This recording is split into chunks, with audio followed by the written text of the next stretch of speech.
দীর্ঘদিন আমরাও আবু কালাম আজাদ থাকতো, উপজেলা চেয়ারম্যান থাকতো, আমরা এটা উদ্যোগ নিয়েছি।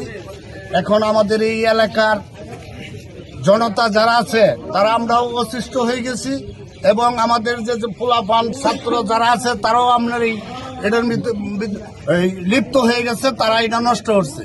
এই কারণে আমরা আজকে এই মাদক সহকারে তাদের বাড়ি থেকে পাইছি, অনেক লোক আছে আরো পলায় গেছে গা।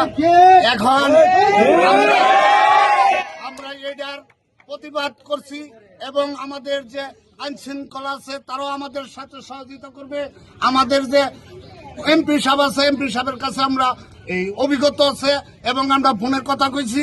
আমরা যারা আছি সবাই একমত, এবং আমরা সবাই এই বলে আমার সারা বাংলাদেশ মাদক নির্মূলের জন্য বাংলাদেশ বর্তমান সরকার তারেক রহমান সাহেব যে উদ্যোগ নিয়েছেন, সেই উদ্যোগের পরিপ্রেক্ষিতে এই অত্র এলাকা আওলাতুলি গ্রামের মোহাম্মদ জামাল তার ফ্যামিলি সহ মাদকের ব্যবসা বিভিন্নভাবে তারা করতেছে।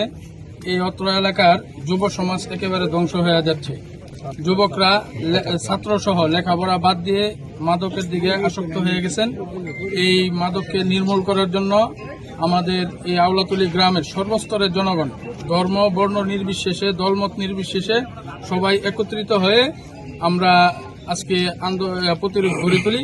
সেই প্রতিরোধ লক্ষ্যে আমরা এই অত্র এলাকা থেকে মাদকের যে ব্যবসায়ী তার বাড়িঘর আমরা নির্মূল করে দেই।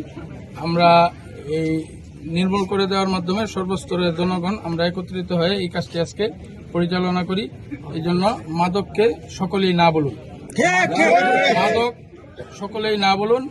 আমাদের আপনাদের সকলের সন্তানকে সুন্দর ভবিষ্যৎ উজ্জ্বল করে গড়ে তোলার জন্য মাদককে একেবারে এলাকা থেকে বিতাড়িত করার জন্য